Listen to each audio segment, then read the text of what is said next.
feel like Kobe in the fourth quarter. This is the Dane Moore NBA podcast. We are brought to you by Prize Picks. Coming at you Wednesday morning, it's April 9th after the Wolves lose in Milwaukee on Tuesday night. I'll bring Britt Robson in here in a minute to start picking apart that loss. But I wanted to start this episode by acknowledging the passing of Tom Berg. Tom was a staple of the Minneapolis community, and he passed away over the weekend unexpectedly at the age of 46 due to heart failure. Many people knew Tom from the band Self-Evident. Others knew him as one of the most respected beer brewers in the state. But I knew Tom because Tom was a Wolves fan. In 2021, I met Tom along with Dan Herman and Andy Rutledge at Falling Knife Brewing Company. They had opened Falling Knife in Northeast Minneapolis just before the pandemic, and they were looking to rebuild their business in whatever this kind of post-COVID world was going to look like. And I remember going in there, it was like middle of the afternoon, and we all sat around and had some Falling Knife beers, and a lot of the conversation was about Johnny Flynn and Ricky Rubio and how Derek Williams didn't work, Mike Miller, whatever, just sort of the chaotic misery of their experience as being Wolves fans. And I knew that sort of meant that I was amongst friends. But also in that conversation, back in 2021, we talked about a vision Tom and the other owners had for Falling Knife. Tom described in that conversation wanting his brewery to be the Wolves bar in Minneapolis. And as I reflect on the kind of 4 years since that meeting, we did that. Falling Knife is the Wolves bar in Minneapolis. Thousands of people attended Falling Knife to watch Wolves playoff games last season. We've done many live shows there, even with real famous people like Craig Kilborn and Jim Peterson and Alex Rodriguez. And I think more than that, what I'm most proud of is if you ever want or need company to be watching a game, could be a random Tuesday night Wolves game against the Hornets, and it's cold out, you can go to Falling Knife. The game will be on, and you'll be amongst friends there. Obviously, for me, the relationship with Falling Knife was a sponsorship. It is a partnership. It's a business thing for me, but Tom became my friend. A weird thing about having a podcast is you're basically doing public speaking every day, but to an audience you can't see. I also kind of started this during COVID, so I really couldn't see anyone. It probably helps with the nerves a little bit, but it is a little bizarre not knowing who you're talking to. Again, in 2021, I was trying to figure out what doing a podcast professionally was going to look like in a post-COVID world, and Tom not only helped me piece that together with our partnership, but more importantly, more meaningfully to me, he showed me what my listeners were like because he was a listener. Tom loved the Wolves. Tom loved this show. I personally don't have much exposure to people who are 11 years older than me and are literally in a rock band and know everything about brewing beer. But one of my favorite things about basketball always has been it serves as a connector for people from different walks of life. And I'm really grateful for the connection I formed with Tom Berg. Rest in peace.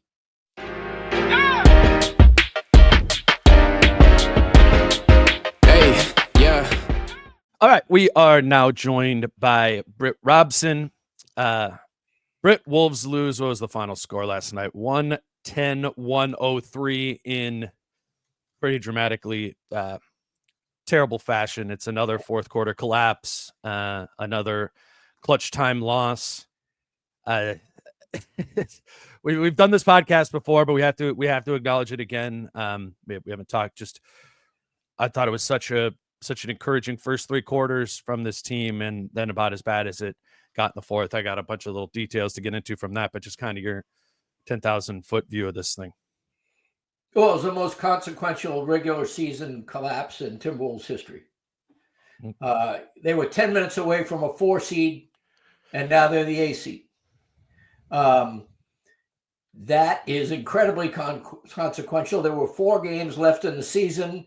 If they had managed to secure their, I think it was 24-point lead, I think it was 95-71, was not their largest lead of the day, but it was their lead when it was 10 minutes left to go in the game. Yeah. And if they had held on to win that game, only been outscored by 23 points over the last 10 minutes, then they'd be the 4 seed this morning. Instead, they're the A seed, and they go into Memphis, playing a Grizzlies team that has begun to regroup after firing its coach and having a lot of doldrums. And it will be a game that won't pull the Wolves necessarily out of the play-in, but a loss would pretty well sock them into the play-in. Yeah.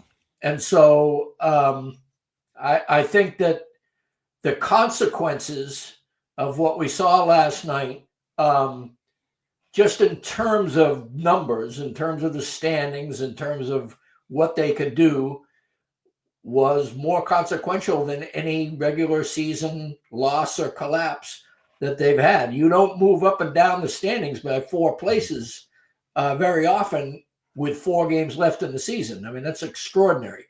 And, the stakes involved and the manner in which it was done, I think, are fairly seismic. I think that it will be fascinating to see how this team responds, but much of the damage has been done. Once again, there has to be a specter in the mind of this team, as there clearly was in the fourth quarter last night, that they aren't up to the task when poise and coherence and composure are required to set the nail on spoils that they have earned. And I don't think that goes away. I think that you shelve it as you play, and you might overcome it. But it is something that has to be overcome while it's happening. And that is not good for a team, obviously. That it's very clearly baked into their DNA right now. And I want to kind of talk about the need to, or the process of sort of exercising that out of this team. But just to recap it briefly, we always talk about clutch time, right? Wolves really struggled in clutch time. Again, that's defined as, the game within 5 points with under 5 minutes to go in the game. And with 5 minutes to go in the game, the score was Wolves 95, Bucks 94. So they had a 1 point lead going into clutch time. But if you go back to the beginning of the quarter started with the Wolves leading 90-70. So at some point in that time, the Bucks go on a 24-5 run. At one point, it was a 23-0 run, and the Wolves are now positioned here to show their mettle, or I guess lack thereof, in this time. I thought it could, even at that time, I'm like, okay, this could serve as an opportunity of, like, you fumbled it, but it's clutch time. This has been a problem for you. Like, dial in, take care of business. You have a blueprint from how to play offensively against this team that has been working. Get back to it, close it out. And honestly, in the moment, if I paused the game or went to commercial, I kind of thought they were going to do it. I kind of thought that this team was growing and had the ability to pivot, but really those last 5 minutes got worse. In that clutch time, there was 6 turnovers. Julius Randle had 2, Anthony Edwards had 2, Jaden McDaniels had 1, Dante DiVincenzo had 1, and they weren't like the really excusable type of turnovers. They were, okay, this team sprung a zone on us. What do we do? And their answer in that time was, we don't know. Well, they were team turnovers. I want to emphasize that individual turnovers, Nah got a turnover for firing the ball a little bit too fast toward Nas. Well, that wasn't even in the last 5 minutes, but yeah. No. I'm just talking about, obviously, if you're up by 24 with 10 to play, then clutch time has to include the fact that you got to clutch time, which is just absurd. What happened was, and this almost always happens, is they stopped moving without the ball. Right. The Bucks were playing a zone, and the way the Wolves combated the zone, which is just fucking ridiculous, is to basically bring up a guy like he's in the high post, only he's like in between all the guys in the zone. And then they try to make bounce passes to that guy. I mean, well, that's what you typically do against a zone, but you get it to that guy. I mean, nail. you create movement that has the zone having to adjust to the movement. I mean, you have a triangle inside you have two people on the perimeter and you have a guy in the middle, and you're playing like essentially a triangle offense. Well, how easy is that to defend if no one is moving? Right. Nobody has to adjust. There's no pick and roll. There's no cuts from the corners. There's no loading of the one side. It was a. I mean, you say it is a textbook way to combat a zone, but not if there is no movement. I mean, yes, if somebody all of a sudden comes into that space and you hit that guy as he's coming into that space, but everybody was stagnant. Everybody was set up in a manner that was like it was a stagnant chessboard, and the Bucks had a bunch of springy players out there. They had Porter Jr., they had Portis, they had Giannis, they had, Trent Jr. actually was active on occasion. And bounce passes. I mean, It's just, it was a pathetic response, and it was a matter of the team not playing with a confident purpose. I did not see confidence out there on any of those movements. Yeah, I mean, I think that is a weakness of the Wolves, particularly when the game or a quarter is on the line.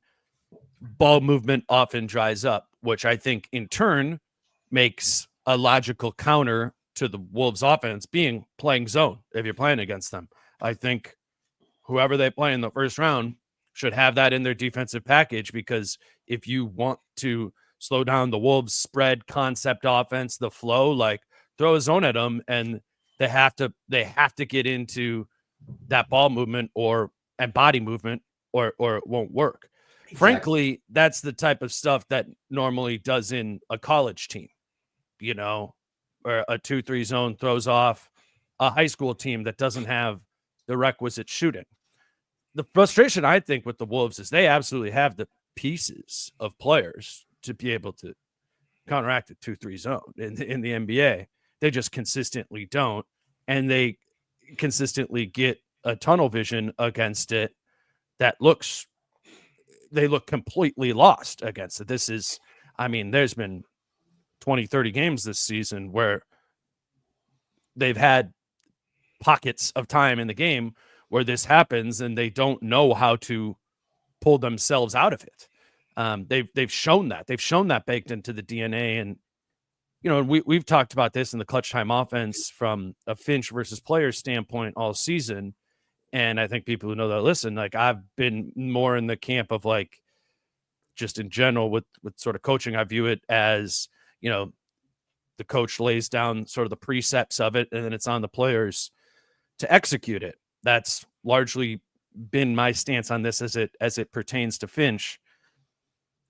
But I think the transition, I went through in my head yesterday is like, Dane, this has been a long time. This has been baked into their DNA for years, dating back to Memphis. And I know there's some common denominators there. Ant obviously was there in that Memphis series, the playoffs back in 2022. And these things happen. And obviously Ant is part of this. But at some point, for something so sloppy to be baked into the DNA, I'm struggling with, what degree is it on the coach to pull the team out of this rut that they consistently find themselves in when they just are leading themselves, right? It feels like Finch needs to do more to provide them bumpers to avoid these ruts. And that largely hasn't been my take on these late game things, but I do need to acknowledge the sample size of this over many years, over many different roster configurations. What happened last night, as crazy as a 23-0 run is in the fourth quarter, is not that crazy in the Timberwolves concept, because they do this. They consistently, not just this season, but over the course of even last season when they were great, season before that, the first Rudy year, the year before Rudy got here, every year that Finch has been the coach and Anthony Edwards has been the star player, this team has struggled with just running into walls and pounding their head against it for 4 or 5 minute stretches. And it's why when you look at some of the advanced numbers on this team over the course, point differential, top 10 offense, top 10 defense, why are they going to be the 8th seed? Well, it's the common denominator for that is consistently poor clutch time play. And I just, nobody's blameless anymore when this has been happening so much and for this long. I would agree with that 100%. Also, I think the tension has always been with Chris Finch, who I'm a Chris Finch stan. I think that Chris Finch, I've seen every coach this team has had. And he is by far the best coach this team has had.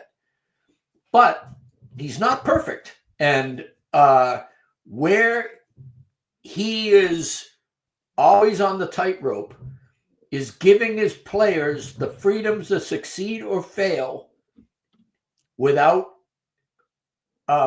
more input. He is a laissez-faire coach. He wants to see his players play, and then once they play, he wants to structure what they do best as part of his system. That is the way he is always coached. That is why he is not a super invasive timeout guy. That is why he is not somebody who really likes to structure a lot of play calls. Now, over the years, and especially this season, as this clutch time thing is reared its head, I think he has become a little bit more directly involved, and he has become a little bit more of a hard ass in terms of what he wants from his players. He is calling more timeouts, but the balance is still not a good balance given the talent that he has on this team. It isn't working that way. And I mean, I agree with you that the it's ultimately on the players, but the situation has been allowed to fester to a point where the players don't have the interior confidence that they can do it with the freedom that they have been given to do it. I think the players would actually appreciate a little harder coaching and a little bit more structure just to get freed from this idea that they have to do this. I mean, as long as we're I will say, let me interject there. Sure.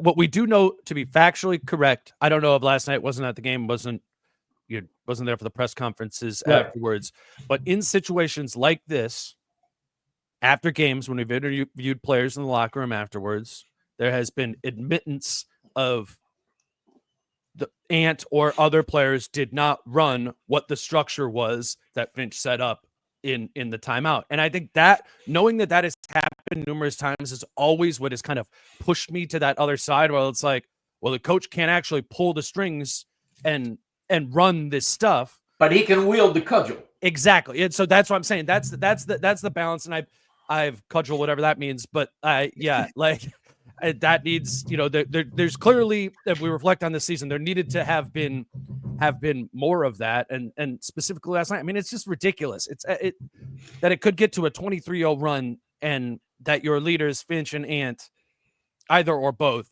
didn't step in at some point to get them on any sort of track there when the stakes were what it was. I mean, it's just, it's frankly just bizarre. It's like a really bizarre. It's not, I don't know. Obviously, I watch the Wolves a lot closer than I do the rest of the league, but it seems like they can fall into this a lot more than the other teams around the league that I watch. And sorry, keep going.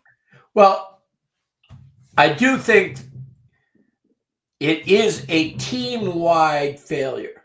I mean, the thing that struck me about the game last night, I mean, Finch used, I think, like 9 people in the fourth quarter. He was pulling levers in terms of Clark didn't play. I mean, there was none of the young guys, which is a fair pushback, I think, from people.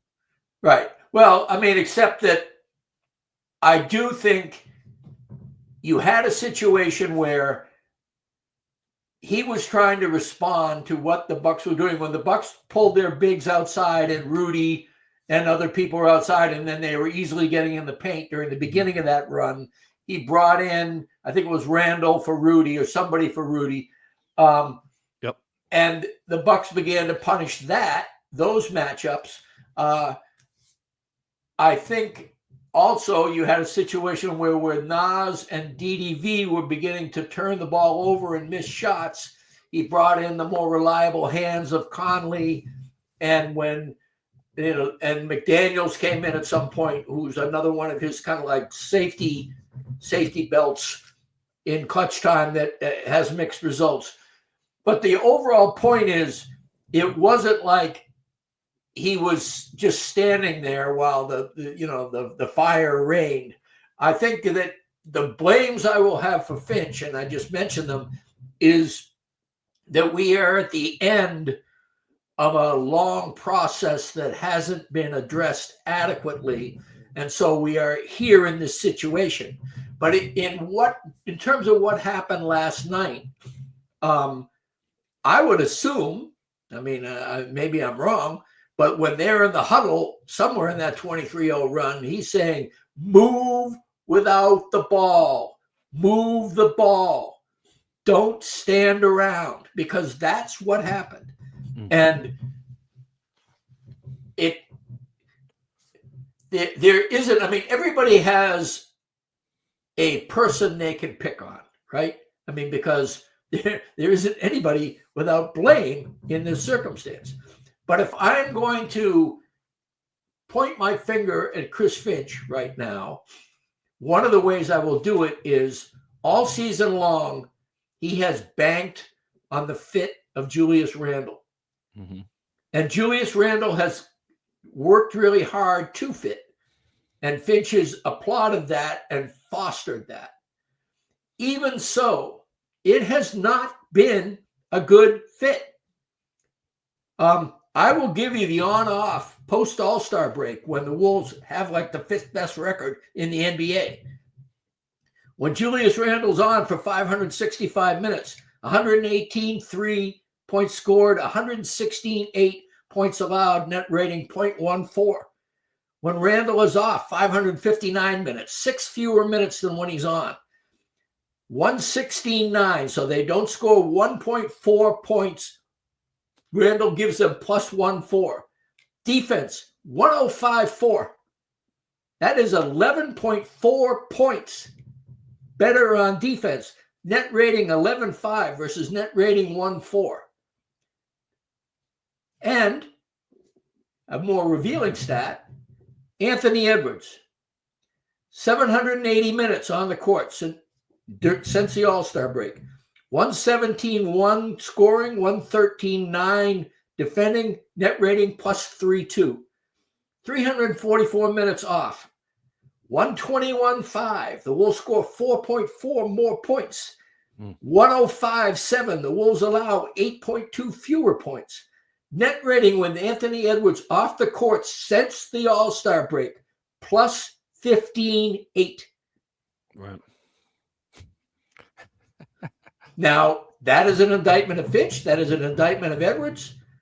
But if your superstar is costing you 12.6 points when he's on the court compared to when he's off, something's off. Let me grab our first break. I want to keep going on this.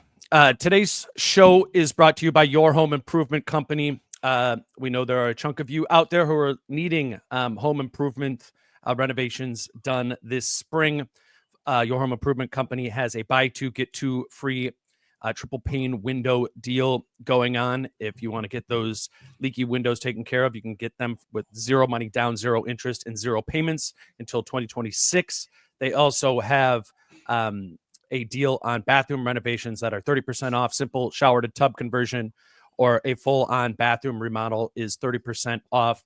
Their renovations are all done by certified local professionals and are backed with a lifetime warranty. Whatever the project is, Your Home Improvement Company offers great financing deals that, again, offer that require zero money down, zero interest, and zero payments until 2026. If you have a project, we would love it if you contacted Your Home Improvement Company by calling 866-777-YHIC or by going to yourhomeimprovementco.com. Your Home Improvement Company, where it's your home made better. Today's show is also brought to you by Prize Picks, and just wanted to put Masters play on here for you. There's a whole bunch of different Masters daily fantasy options at Prize Picks that you can do. You can obviously just do more or less than strokes. I'm looking it up on the screen right now. For round one, it's Scotty Scheffler, more or less than 70 strokes, right? You could go into that. Any of these players, they have birdies or better. How many times they have a birdie or better, all sorts of different things specific to the Masters. Maybe if you're a golf fan, you've been following the sport all year, you have a feeling for some of these guys. But I know for me, I'm more casual golf fan, and you just kind of pop in over the course of Masters weekend and you find your guys that you like. Prize Picks is a way to be able to put a little something behind that. And again, you can just play for $5, but it's sometimes it's fun to have a little something going on a sport that you're watching. So look there for all sorts of Masters deals, a lot of different Masters options this weekend. If you don't already have a Prize Picks account, you can go to prizepicks.com or the Prize Picks app. Download the app, and when you sign up and create an account, use the promo code Dane, and they will fund $50 into your account when you place your first $5 lineup.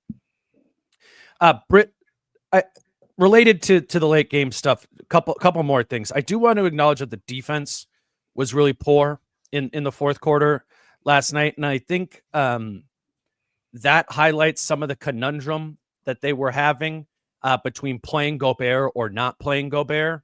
Mm-hmm. And I think, as I was thinking about legitimate Chris Finch critiques from that game, I felt like he was a little bit indecisive with whether or not he wanted to lean into the Naz Reid at the 5 minutes versus the Gobert at the 5 minutes, which are specifically in that matchup were pretty clearly, do I want to lean more into offense with the Naz Randle front court or defense with the Gobert front court? And in the third quarter, Finch went to the Reid Randle front court. He subbed Gobert out earlier than he normally does. The Wolves offense was kind of struggling at the beginning of the third. They go to this spread floor look, right? It's 5 out because Reid and Randle are on the perimeter, and then it's bam, bam, bam. The Wolves hit like 4 threes right away. DiVincenzo hit 3. Naz Reid, the center, hit 1 there as well. And I almost feel like that run in the third quarter that kind of boosted the lead up to 90-70 at the end of the third gave Finch almost like, not a false confidence, but a little bit of confusion when the fourth quarter came and things started getting rocky. And he was like, okay, like you said, 3 minutes into the fourth quarter, Gobert came back in to start the fourth quarter. They go on the run. All right, he goes back to Reid, and he's trying to, score again like they did in the third quarter with Reid and Randle and that spread look. And then what ends up happening is the Bucks throw that zone at him. And so the offense is kind of stagnated even in the spread look. And now they have this lesser defensive group out there. Right. And so Finch is now going back to Gobert later in the quarter. Right. They were confused, I think, as to what identity they wanted to play with in the fourth quarter. And I think that is in part what cost him there. And Finch is the one pulling the strings on that specifically of what style of play are we playing in the fourth quarter. And I think that's because this team's ability to perform adequately in the clutch makes you itchy, makes you jumpy. If you're a coach, you start to say, okay, here we go again. I'm not going to let us get beat this way. They go to a zone and you have Dante DiVincenzo and Naz Reid out there. I mean, that theoretically are your zone breakers. You just got through saying, obviously, and truthfully so, one of the ways you beat a zone is you execute passing well enough to get an open look from distance, and your distance shooters make them. Mm-hmm. And if they come out too far, then you attack, the soft middle of that zone. Mm-hmm. They did neither. They missed shots. And I would argue that Naz Reid on offense in clutch time is not a good idea. Naz Reid does not shoot well with pressure. And I regret saying that. It is the one thing on his resume that is underscored in red right now as a flag that he needs to address. Nas does not hit big shots. And when they just started to make that run and the Wolves were, working, Nas had a wide open three. He missed. And then out of a timeout, Nas got the ball and did one of those little running bankers that was too strong. Both of those were open shots. Both of those were shots, I think, under normal circumstances. You want a guy who was having a great first three quarters like Nas Reed was. You want those plays. Those plays didn't work. I think that what I guess I'm trying to say is I think that Finch's constant tinkering down the stretch was more of a chickens coming home to roost from a long process rather than bad decisions at the time. I think what he was trying to do is put fingers in the dike, and there were too many leaks in too many places. I think that, Portis hit a big three when Gobert was out there because the Bucks figured out how to get the ball to the corner, and Rudy had to be the closeout guy. Rudy busted his ass to get out there. Another thing I'll say about the defense is they committed 9 fucking turnovers. So there you go. I mean, if you're talking about, try stopping Giannis in transition. I mean, the guy is either going to get fouled or he's going to slam the ball home.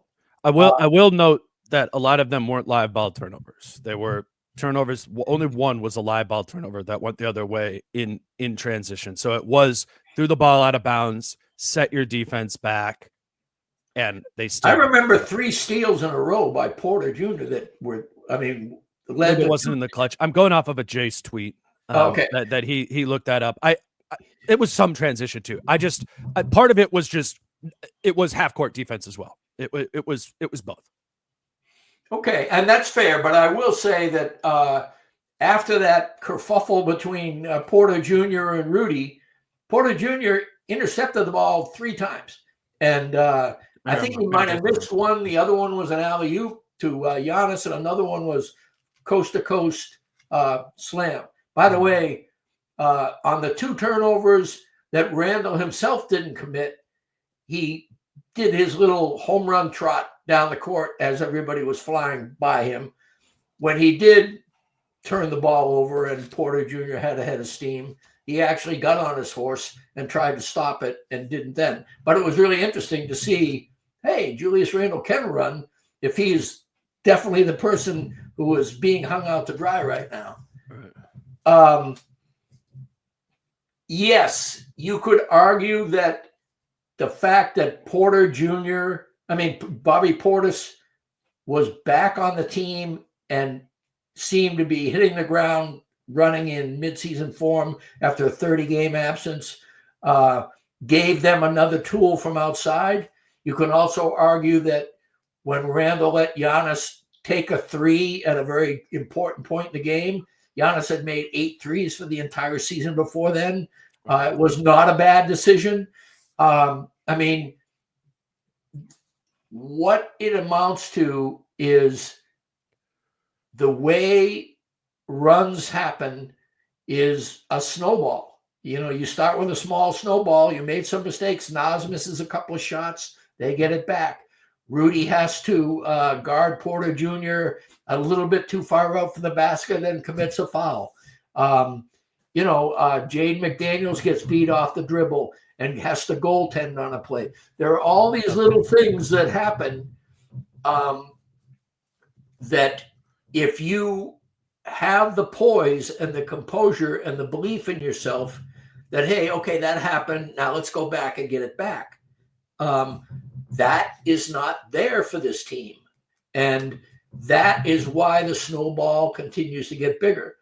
And I thought it was revealing that Kevin Porter Jr., who is like a first-class chucklehead, one of these guys who was cancer on many other teams and is always in danger of doing something stupid, was the catalyst. Mm-hmm. He was easily the best player on the floor, the most impactful player on the floor. Obviously not the best with Giannis on the floor at that same time, but the most impactful player on the floor during when that run began to get within single digits and then it became a single-digit lead. That run was a Kevin Porter Jr. run. And that was him being aggressive, going hard guarding, goading Rudy into that whole back and forth thing, and also just getting fouled, hitting his shots, getting steals, passing ahead.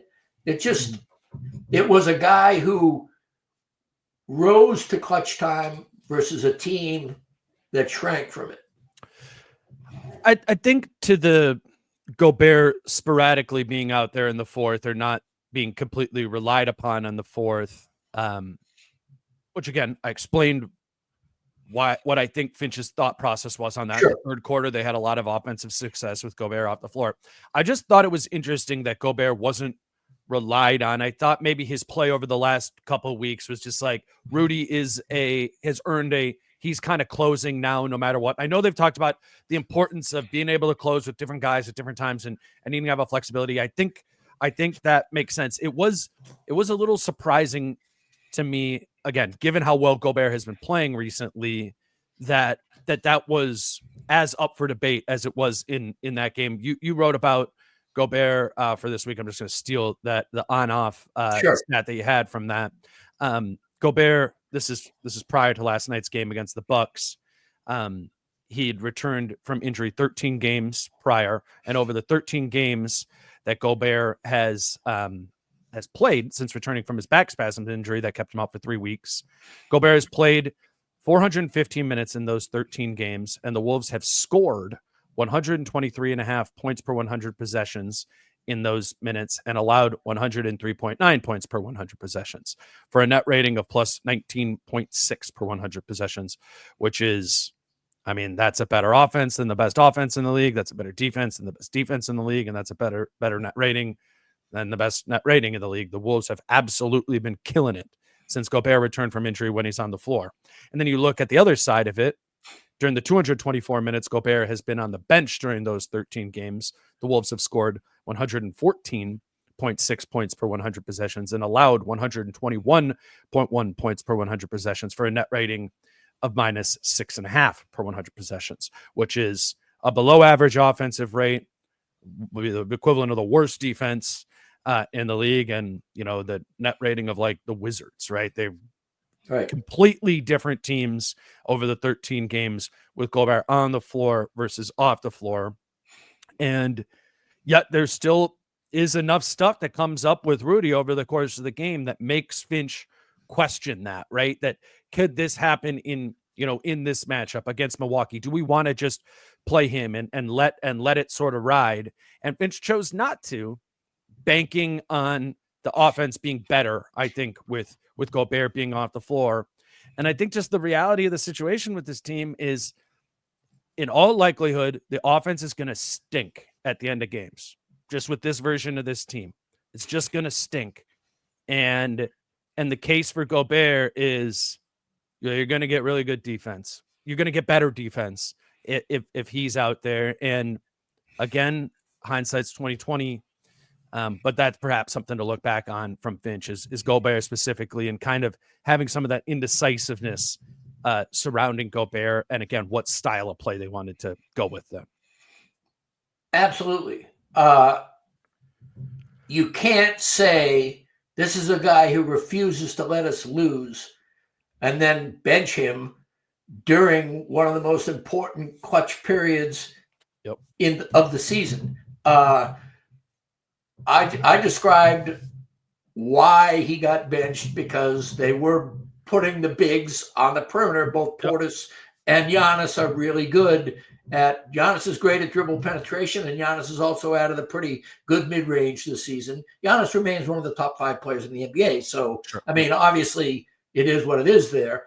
And Portis Jr., I think, gave them a wrinkle that Brook Lopez, for what Lopez does, is good, but it's not the same. Well, I think that's part of the reason factored into Finch's decision is Lopez isn't out there. The Bucks are closing small. Exactly. Are we going to match with them and play a little bit smaller? I mean, it's not like the Bucks with Giannis and Portis is tiny, but it's not Lopez, right? It's a different setup for Rudy. Well, I mean, to me, it gets back to, if I have a fundamental criticism of Chris Finch's concept of the roster, season long, from A to Z, it has been the desire to play Gobert and Randall together. Mm-hmm. And the numbers don't add up. I won't go just post All-Star game right now because I think that would be somewhat unfair. Randall has had some really good stretches this season. But when Gobert and Randall are on the court together for 1,203 minutes, 114.0 on offense is what they score, 109.8 on defense is what they allow for, 5.2, not bad, huh? In the 905 minutes that Gobert and Naz are on the floor, 112.6 on offense, which means you lose 1.4 per 100 off your offense, 100.3 on defense. That's plus 12.2 as a net rating when Gobert and Naz are on the floor. That is the best net rating of any two-player combination on the Wolves over 900 minutes. Last season, when Cat was on the team, the second best net rating among two-player units over 900 minutes, Rudy Gobert and Naz Reid. 108.1 on offense, 99.4 on defense, plus 9.2 net rating. That is 1,822 minutes of two players on the floor with very different personnel, the 23-24 team and the 24-25 team, and 99.4 the first 9-17 and last year, and 100.3 this year. You have essentially 100 points. You're allowing a point per possession, which is phenomenal. That's, it is a proven way to defend well. You play Rudy Gobert and Naz Reid together, and you have a good defense. You did say a little bit earlier, though, you don't want Naz out there at the end of games because you don't trust his shot making. Yeah, I think a lot of that has to do with the fact that you have that spread. Mm-hmm. And also, I do believe that Naz is... Hey, man, I think it's a fine take to say it should have been closing with Gobert and Reid. They were going back and forth from a Reid-Randall front court to a Gobert and Randall front court.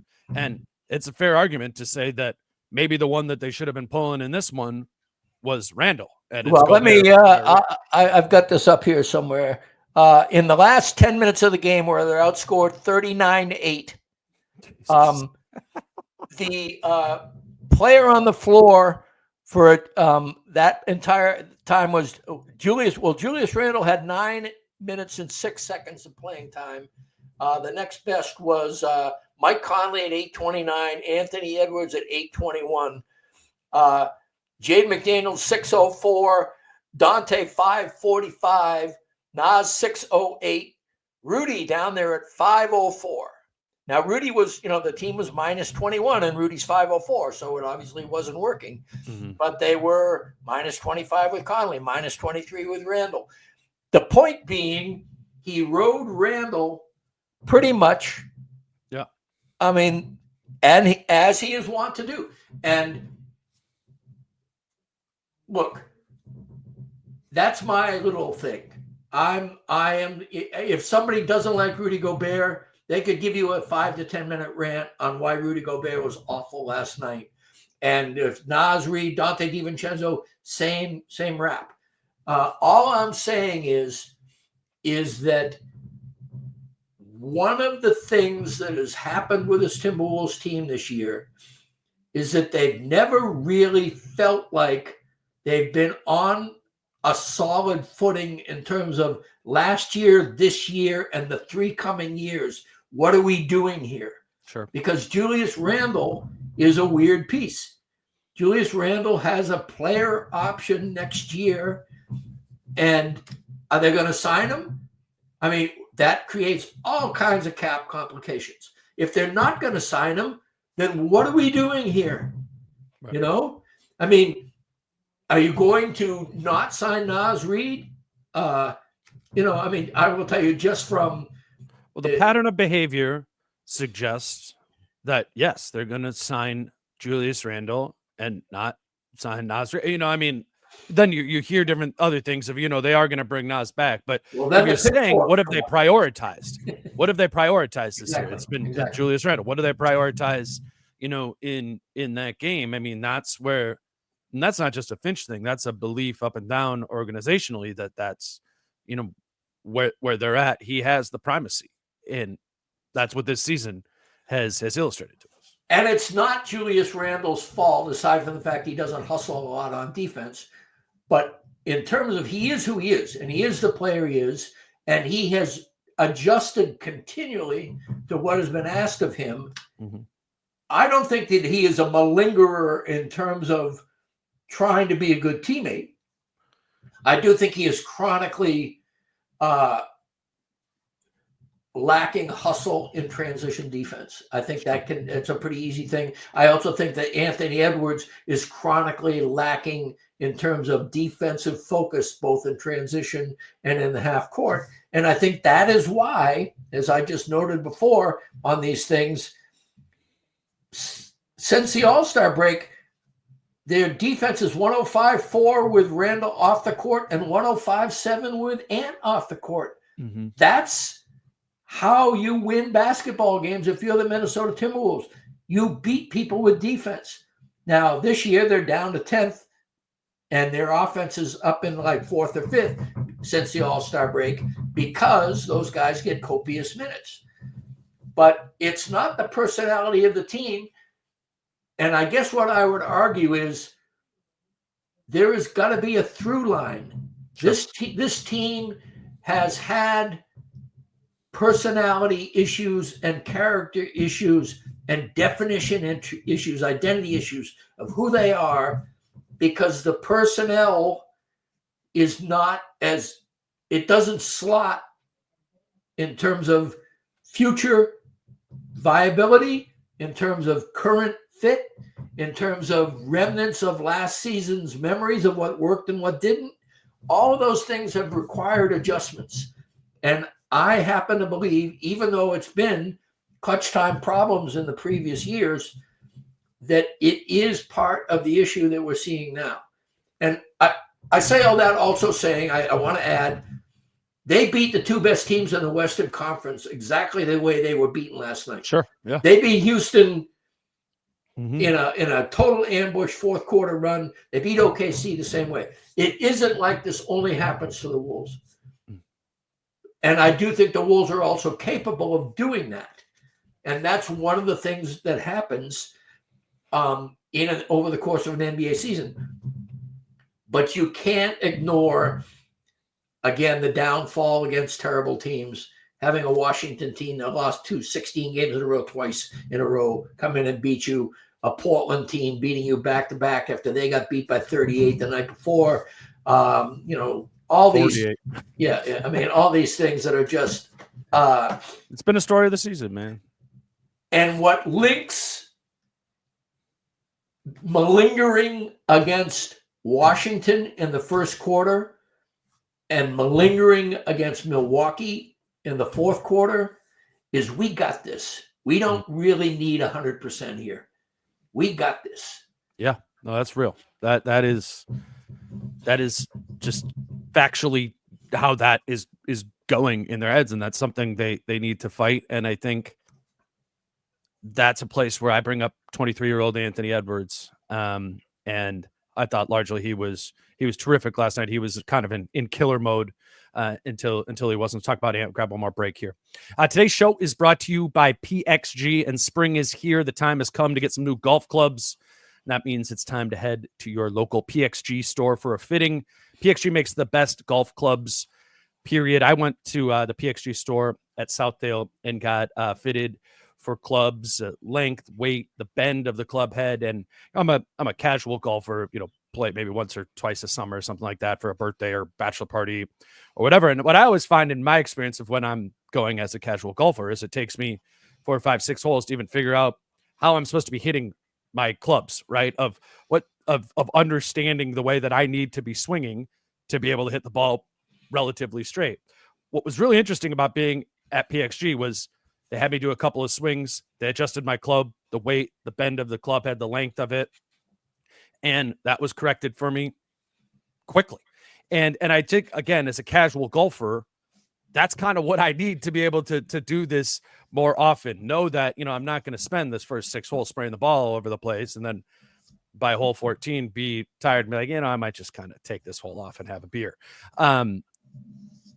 If you are trying to adjust your golf game, high quality clubs, and be more consistent, PXG is a great option. I really enjoyed my experience getting fitted there. The fastest way to improve your performance on the golf course is a PXG fitting. You can schedule your fitting today, and for a limited time, you could save up to 20% on your entire order. It's a big savings there. Head over to pxg.com/DaneMoore. That's pxg.com/DaneMoore to save up to 20% on your entire order. pxg.com/DaneMoore. Restrictions apply. See site details. See site for details. All right, Britt, let's do a little Ant. The funny thing, and I do think we do need to acknowledge the first 3 quarters. That was one of my favorite Ant games. It was one of my favorite Ant games. Yep. Attacking what the coverage that was given, right? The Bucks are in that deep drop with Lopez at the beginning, and Ant responds by, taking those rhythm mid-range jumpers, which Ant is a 35% mid-range shooter this season. That's not good, but if he can rhythmically kind of step into that, okay, now you are punishing the defensive look. You're punishing what the Bucks were trying to give you, which, forces adjustment on that. Then they even have Brook Lopez coming up to the level, trying to push Ant right or left, and that has to shift Ant's mentality of how I'm attacking this. Ant has a ton of experience against that coverage as well, right? He's learned, and I think he adjusted throughout the course of the game to play with more force towards the rim. His going to the basket, it's not as simple as trying to dunk versus lay it in, but that's usually a pretty good sign that Ant's shifted into force mode. And I love that in recent games, not just last night, the games over the weekend. I think we saw that from Ant as he's really dialed into playoff mode, forceful Ant, downhill Ant mode. But then it disappeared in the fourth quarter as the Wolves have a 20-point lead, 90-70 going into that fourth quarter. And I think he, amongst others, did kind of feel some of that. We got this, and they had to touch the stove again to figure out that it was hot. And as well as he played, as encouraging as I thought his reading of the game was for the first 36 minutes, to follow it up with that fourth quarter, that's on him. And I think I saw a Jake Painting tweet, which I thought summed it up well, is Finch wants the Wolves to play high IQ basketball late in these games in clutch time, when they just don't have high IQ players that are all out there at the same time consistently, and it makes it incongruent, to make some of that incongruent for Ant, and he needs some of that guidance, particularly in those times, to be able to continue playing with force without necessarily needing to think his way through it. And he didn't. He was not able to think his way through it in the fourth quarter, and his fourth quarter was what it was, and the result of the game was went that way. Partially due to just his inability to make that sustained for four quarters.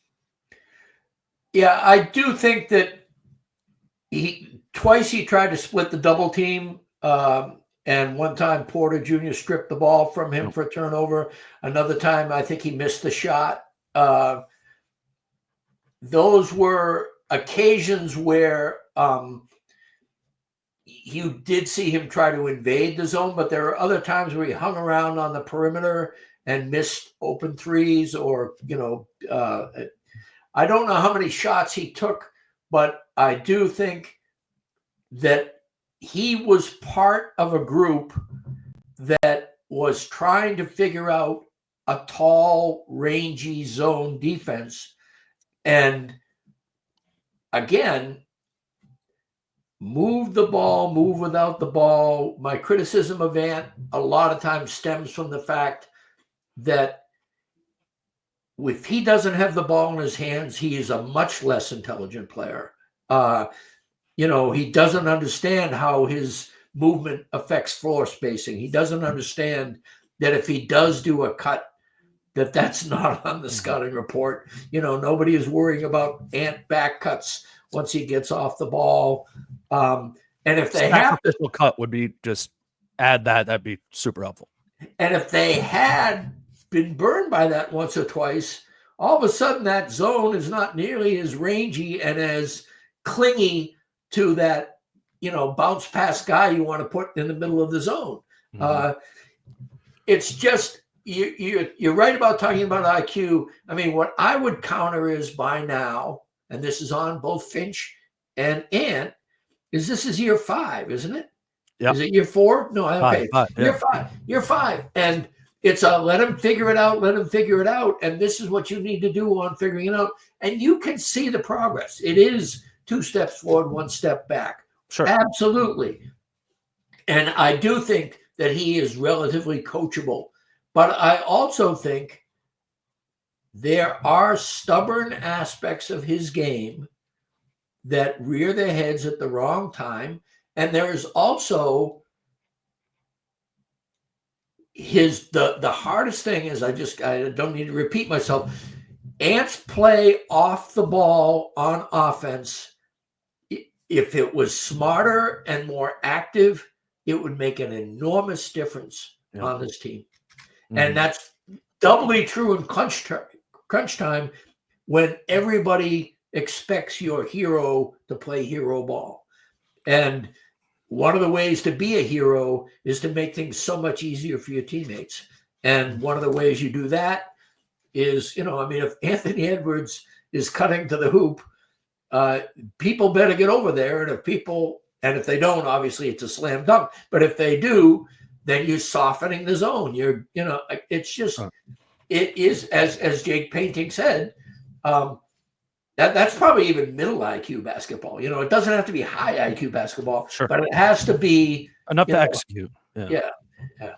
And he was in physical killer mode in the first 3 quarters. And in the fourth quarter, he needed to be in intellectual killer mode and didn't tap into that. I really was texting my buddy Jim about this after the game last night. It's like, if they weren't up by 20 at the end of the third and they're up by 9, I weirdly feel better about that doesn't happen, because then it doesn't slip. It doesn't, you don't have that exhale that it feels like kind of no matter what we do, we're going to be able to do that. But I think a problem with Ant is once he exhales, it's kind of hard for him to take that breath again and be like, okay, lock back in, right? He just, even on the play where Porter Jr. and Gobert kind of got into it, Ant was just kind of frozen, not really knowing what he was supposed to be doing. And that's just, and it's tough because he is 23, but this team, to have the ceiling that they believe that they have, need him to do things differently and certainly more consistently, and especially in the fourth quarters, because it's just too competitive in the West. It's too competitive in the West to be fumbling away this many late games, losing as many games in the fashion that they have. I mean, we look at it now. I guess we can kind of go over where the Wolves are in the standings, but that loss puts them down to 46-33, and they are alone by themselves in the 8th seed as we record this on Wednesday morning. They have obviously an opportunity on Thursday against Memphis, who is 1 game ahead of them in the standings. That can get them to be tied in record with the Grizzlies, but the Grizzlies have the tiebreaker with them because they beat them twice already this season. 2-0 is the score there. You have who else? The Lakers did lose last night to OKC, but they're still up in the 3 seed at 48-31. So the Wolves are 2 games behind that. Golden State beat Phoenix handily last night, and the Clippers, who now find themselves through the tiebreaker in the 4 seed, they beat the Spurs last night as well. So it's the timing of this loss, losing the way they did. They're paying for it. They're paying for this. And the Clippers have totally remade themselves, maybe the best team in the Western Conference aside from OKC, because OKC doesn't have to play pressure games. I do believe if OKC was pushed, they would beat anybody. Mm-hmm. But I think that right now, the Clippers, Kawhi has been integrated. Zubac is just having a phenomenally good year. That team has figured it out, and they've gone from being indifferent on offense to suddenly being a really good powerhouse on offense, shooting like 43% from three, with all those defensive components they have. They are going to be they're peaking at the right time. Sure. If you look at, some of the other teams, right now, the Clippers are a team that will be very interesting to watch because they do have some legacy talents who have not been able to synergize, and they are finally synergizing. And, that's a team that for a while you were thinking, okay, good. Hey, it might be nice 7-8. If it's the Clippers, then here we go. Yeah. But if they lose to Memphis, it's going to be very, very difficult to get out of the play-in, and it is probably going to be difficult to get out of the 8 seed, which means you're on the road against a very good team, and then your season is decided at home against Dallas or Sacramento, and then you have no rest and preparation time to go play OKC on the road. The consequences of that loss last night, I repeat, it would have been all kinds of tiebreakers and everything, yes, but they would have been the 4th seed with 3 games remaining, 2 of them cupcakes.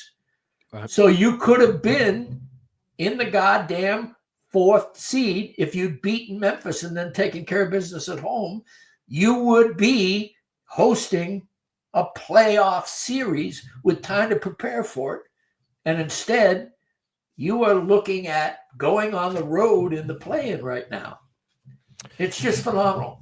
The funny thing about it is they've received the gifts of the Grizzlies' dysfunction over the past couple of weeks, and then firing their coach, and now the Nuggets as well. I mean, we haven't seen Denver play since Michael Malone was fired, but that leaves open another sort of potentially softer spot in these standings right now. Obviously, not a lot of time to take advantage of it, but I guess just in general, what some thoughts on the Malone firing, but also sort of in conjunction to this Wolves team and Denver feeling very chaotic right now. Yeah, I mean, I'm not a fan of coaches being fired in the middle of the season anyway, unless it's like ridiculous Monty Williams or something, But I thought that Jenkins firing was dumb.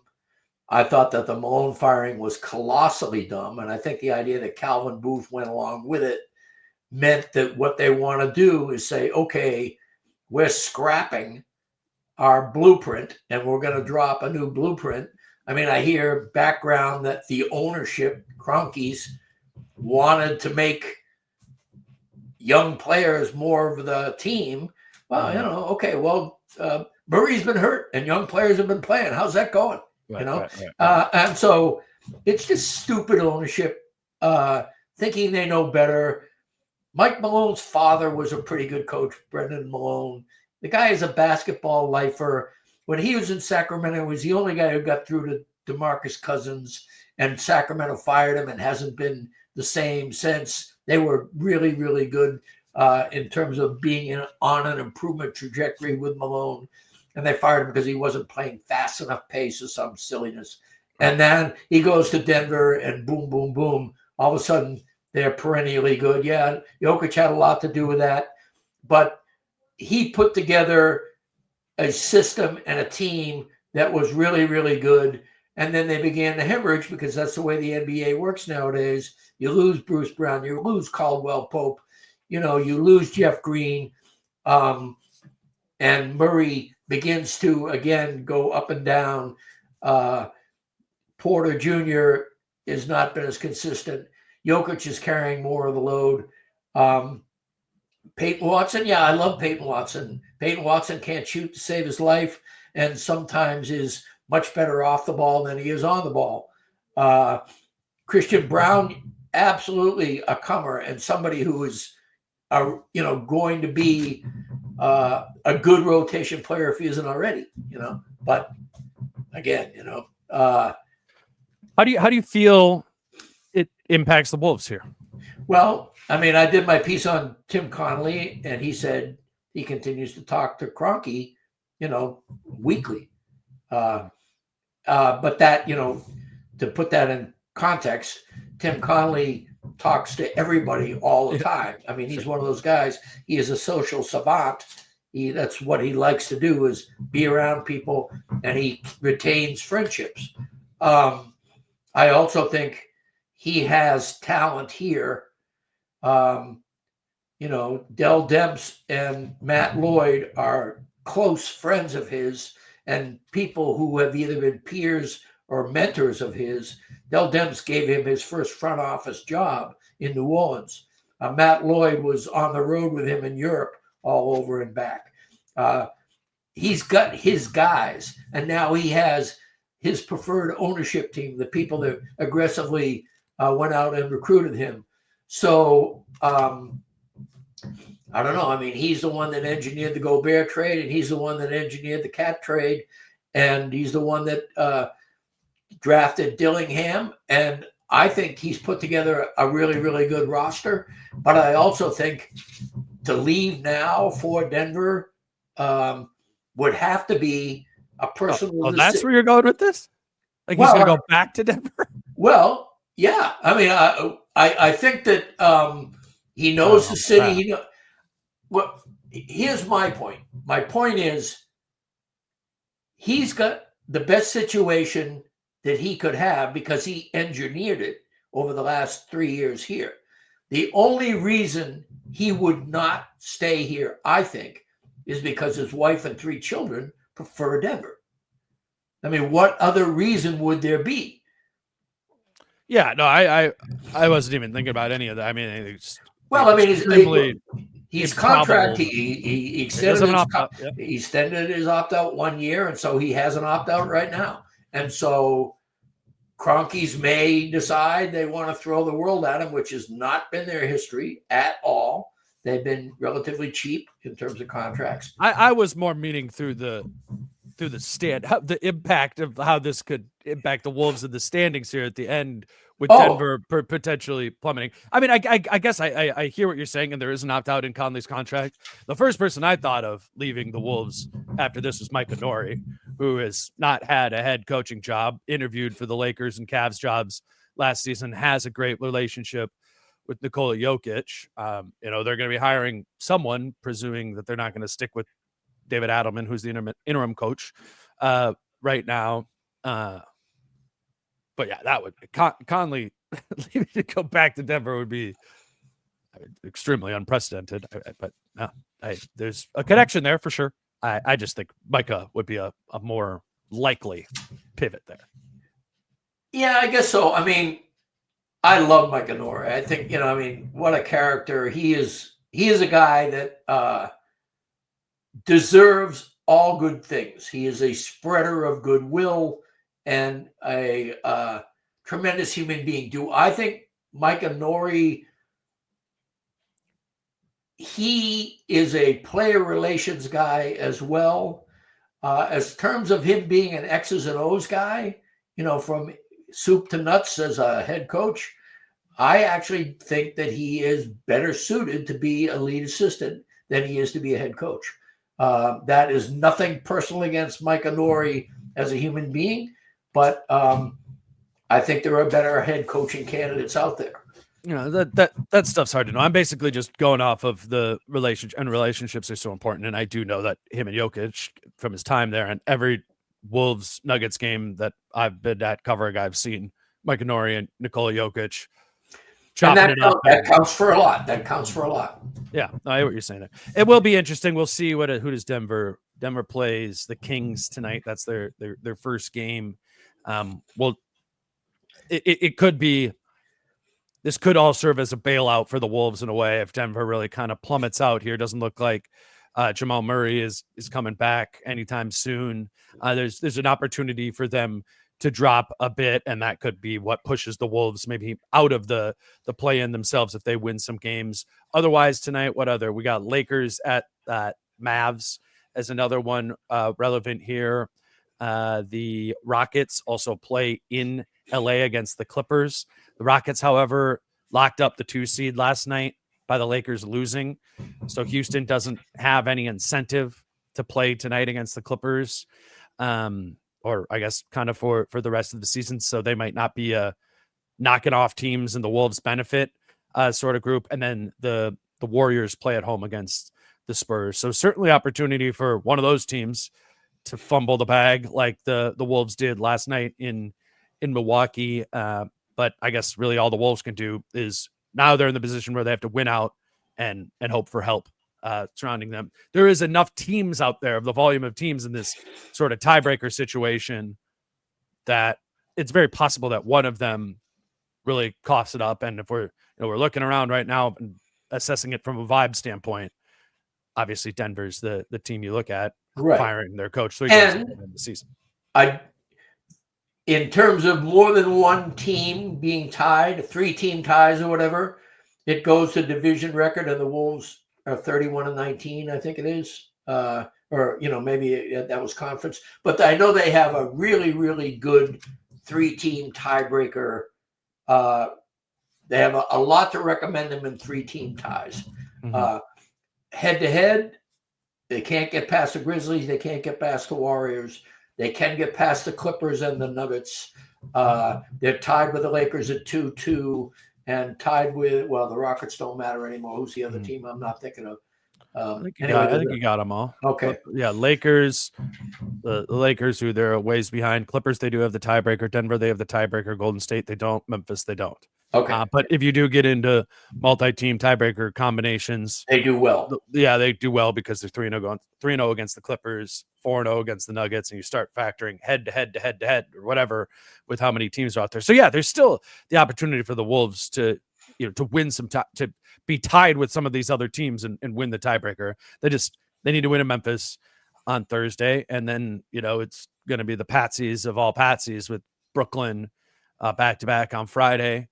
As they come back from Memphis, and then Sunday day game against the Jazz. Again, you would expect the Wolves to have the necessary motivation there, but we've been saying that a lot this season. And when it ends up being those type of teams, they aren't a bankable yes in that sort of way. I do think the Nets and Jazz have real incentive to lose there as well. So they might really be waving the white flag. But the Memphis game's huge. Memphis game's huge tomorrow. And I think as bad as this Milwaukee one is, if we strip down the emotion and the history of the clutch time issues, they are in a position to somewhat salvage themselves, potentially get out of the plan, which I think is ultimately the goal here. Just get to the 6.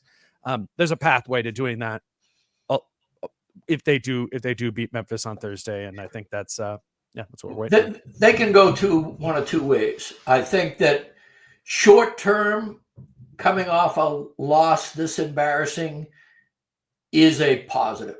Like the next game mentality, I think, is a positive. And I expect them to play well against Memphis. They don't match up well against Memphis, although Memphis just lost Wells. I don't know if you knew that. He broke his... I was watching. Did you see that? Oh, he fell right on his stretcher. It was really bad. But that was a guy who shadowed Ant very effectively in at least one of those games. And they also don't have Clark, who's been a traditional Wolves killer. And so, there's ways. And also they got a coach that is no longer Taylor Jenkins. And I haven't seen anything out of this guy that would indicate that he's made a big difference. Memphis has still been playing well. I mean, I think their first 3. They won their next 3. They're 3-3 with this guy. I think it is. Yeah, I don't. It wasn't. There was, and I had said it on here too. It's kind of like, okay, bomb exploded. In Memphis, this team's going to sink. I've watched most of those 6 games since, and I don't think Memphis has looked like a team in disarray. They looked like a team that they lost. They lost some of those games. That's because they're not one of the best teams in the Western Conference. But are they a 6, 7, 8 sort of seed caliber team? For sure. And I think they're still playing at that. And that's all the Wolves have proven to be either. So I don't know. they haven't been as bad as I anticipated, I guess is what I'm. Yeah, and that's fair. I agree.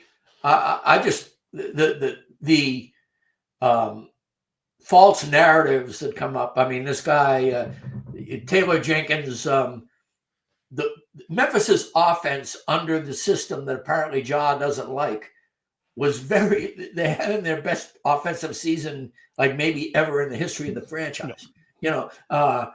And what's funny is this guy is one of the two people that designed it, Jenkins replacement. And now all of a sudden, we're going more to pick and rolls. Okay, but it is a hybrid right now. They are identityless in the same way that I'm accusing the Wolves of having this year in terms of the fact that I don't know what they're hanging their hat on right now.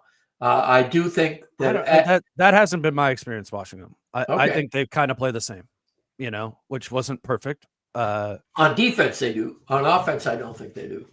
In terms of like changing from motion to more pick and roll. Yeah. Yeah. Oh, for sure. I just mean which that would be an identity shift. But I mean, I could be wrong. I mean, I watched the first half of their game last night against Charlotte, and I've probably watched 3 full of those games. I mean, they're just still a threatening team.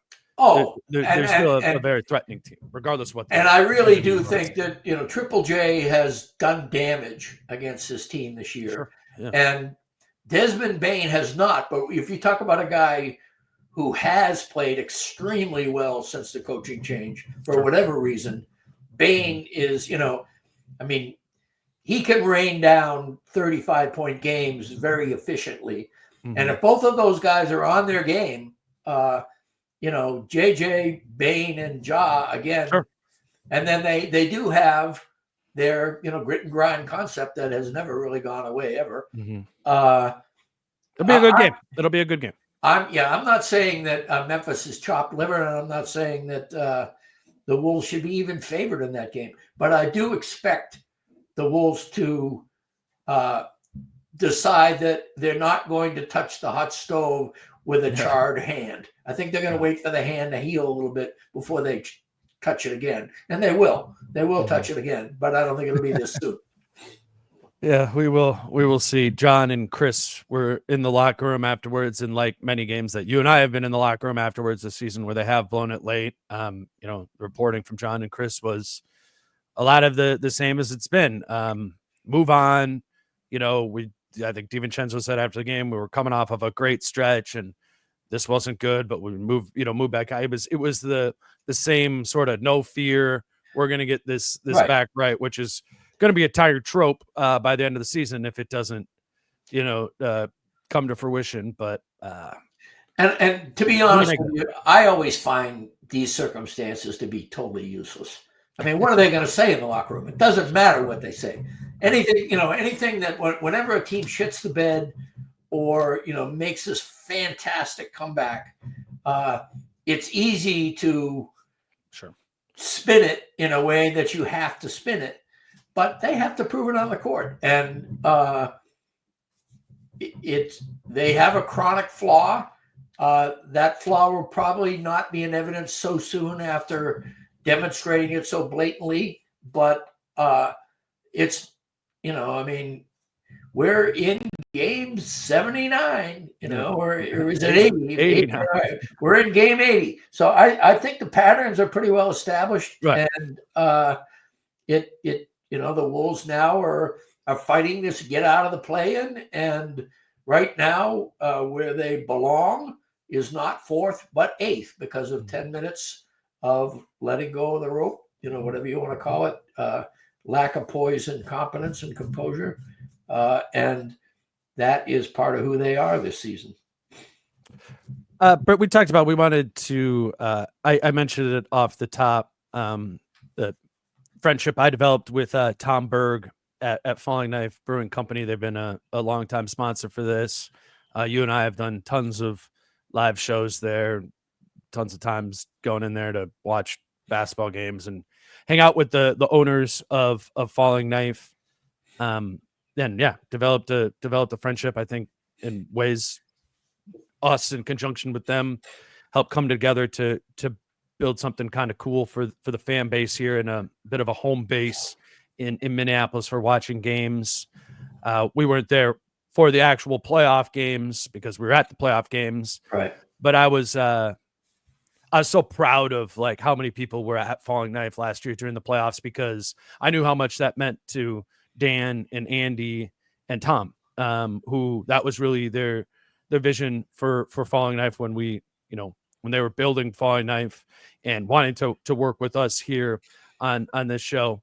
But Tom just became our friend, and yours and mine both.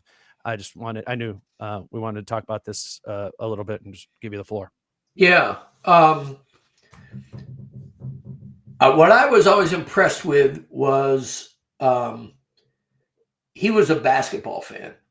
And the first time I ever heard of Falling Knife, you came to me and said, hey, you want to do an event at this place. I've been meeting with their owners, and they want to become the Timberwolves basketball bar. And I thought to myself, that sounds excellent. That sounds like people who, care about the game. They want to mix the commerce of it, but they want to further their business through their passion for basketball. And I thought to myself, sign me up, and then I get there, and this guy who's one of the three owners is in line to ask a question of us, Mm-hmm. And then when I show up early, maybe the second or third time we did this, there he is at the bar, and I start talking to him, and we get into a really interesting, long conversation about hoops, and then I find out, full disclosure, I did not know of the band Self-Evident. A lot of the time when Self-Evident, which is his band that came to fruition mostly 15 or so years ago and were a big part of the local scene, was during that time that I was doing a lot of mostly national acts coming through town, and I really wasn't keeping track of the even impactful bands on the local scene as much. But once I heard of it and everything, I investigated his music and found it to be, really fascinating, intelligent, kind of prog rocky, math rocky kind of music with a lot of shifts and everything. And he was a monster bassist. He played acoustic, he played electric bass. And so sports, specifically basketball and music, are two of my passions. And so, we wind up talking about music and everything. And we wind up talking about values, and me saying, I don't give a shit about money so much, and, I don't care, and so on and so forth. And he'd be kind of laughing, saying, yeah, well, Dan's the guy who, he's the front of that. I just make the beer kind of thing. And, so we have this, this whole deal of, there were a lot of ways that we had things in common. And so, we weren't big friends. We never saw each other outside of the context of me coming to do pods or otherwise being at Falling Knife. I never socialized with him outside of that place. But like so many others, when I was with this guy, he was genuine, he was friendly, he was generous with his spirit and his time and his ears in terms of listening to what you had to say before responding. He was ready for a laugh. He was ready to be self-deprecating. And he was ready to talk at length about things that I really enjoy. And oh, by the way, he is the person responsible for my favorite beer of all time. So, when